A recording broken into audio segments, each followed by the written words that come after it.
What is up guys, Andy Forrest Team Runner here and welcome back to week 16 of this sub 74 half marathon training series. Currently on a coastal run.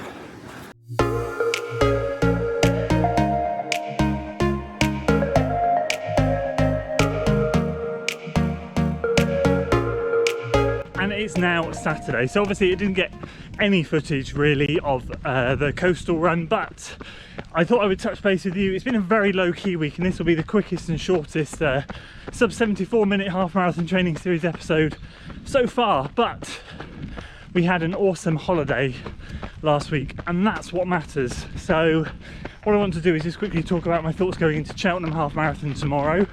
Obviously this is the second run this week. Had a great run at the Severn Bridge on the weekend. Talk to you a little bit about that coastal run in a second because that was a good mishmash of everything, but today I'm just out here burning up really. It is hot. We're hitting another heat wave, only for 3 or 4 days, but it comes at the time of the Cheltenham Half Marathon standard. You know me and heat, we're best friends. So just kind of clearing the legs out. A lot of travel yesterday home, stuck on the M5 for about 4 hours with 3 kids in the car. Legs were dead. I did activations last night on my glutes, hips. I did it this morning before I've come out for my run. So everything's feeling good, but legs are very heavy from all that travel. So that's what today's about, flushing it all out and getting ready for tomorrow. So let me just get a little bit further in. I'll talk about the run that we've just done in Cheltenham Half Marathon Plan tomorrow.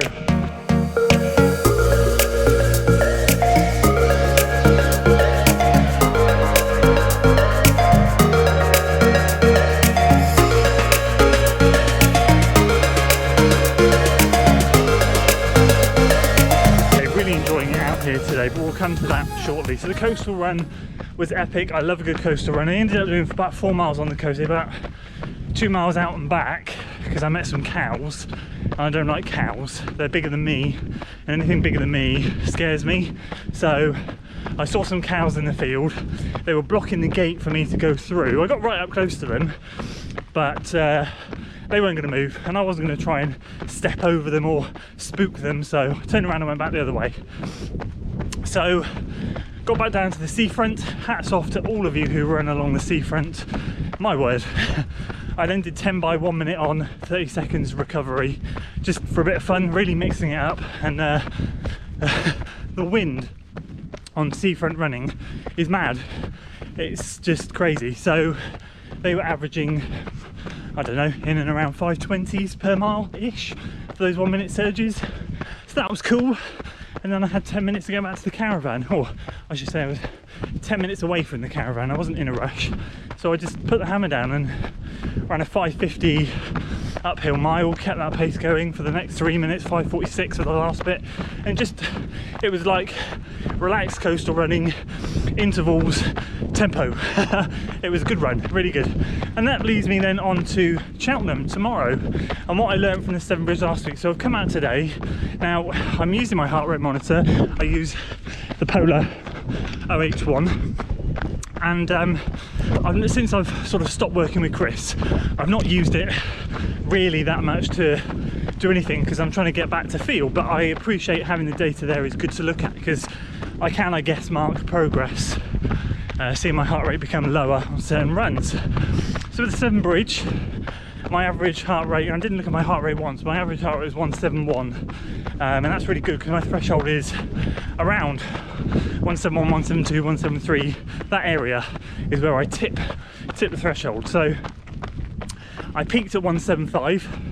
At the Rosing race 2 and a bit weeks ago, I peaked at 180. So like my 5k stuff is harder, and my 10k will be 176, 177, you know, but half marathon,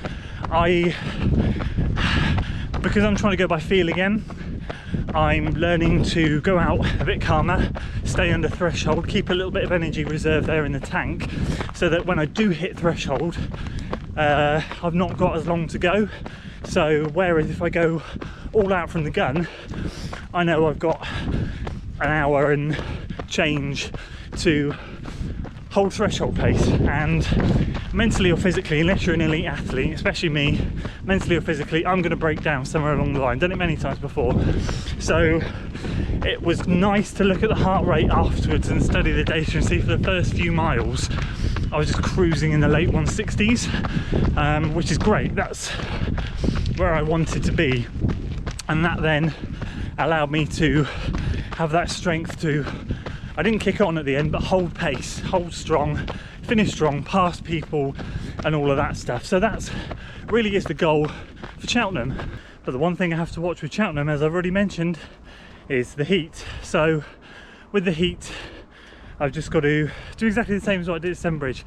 In my mind at Sembridge, I thought to myself, well, if you go out at 5:45 and see how that feels, because the first mile is very gently down off the bridge, but it was 5:52 the first one, or 5:53, and I was like, don't panic. It's what your body wants to do. It's how your body, what your body's feeling and what, you know, what groove it wants you to get into. And again, a few months back, I think when I'm chasing times, that's something that I'd have panicked and gone, oh goodness, I'm 8 seconds off pace, the race is over already, first mile, I've blown it. So now, as I said, it's all about going by feel. So tomorrow will be no different. I make sure my breathing is nice and calm, I'm listening to other people's breathing, getting confidence from them because they're working harder than me. Not everyone obviously, but some people will go out hard just like I do in some races, and there will come a point where I do decide that I'm ready to set a pace and go for it. That's not going to be Bristol.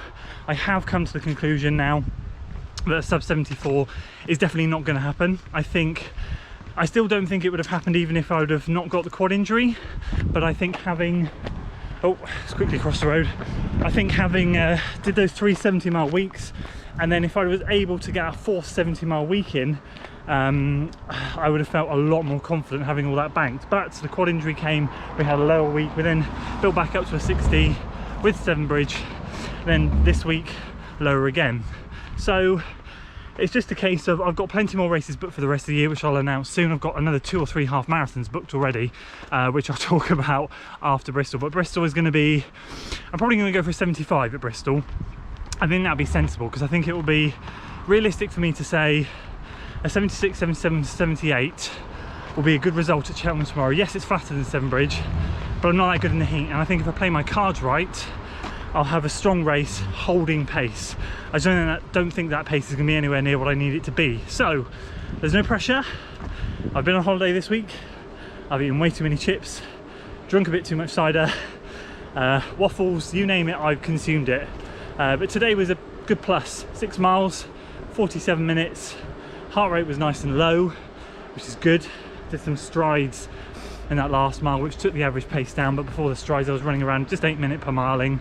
I think I was low 130s heart rate. So on the trails, nice and positive. Just going to give it a good go and see what happens at Cheltenham tomorrow, and if we can get a positive result, and that's going to springboard me into the last 2 weeks leading up to Bristol, feeling confident that we can go for that 75 something. We'll do our best. Anyway, appreciate your time today, guys. Shorter and sweet one, but just enjoying the holiday, switching off this week, enjoyed the holiday, back next week for another full week of training, another big mileage week before we go down again for Bristol. If you enjoyed today, guys, make sure you give it a like, share it with your friends, subscribe to the channel for weekly running content, and as always, I'll see you on the next one. Until then.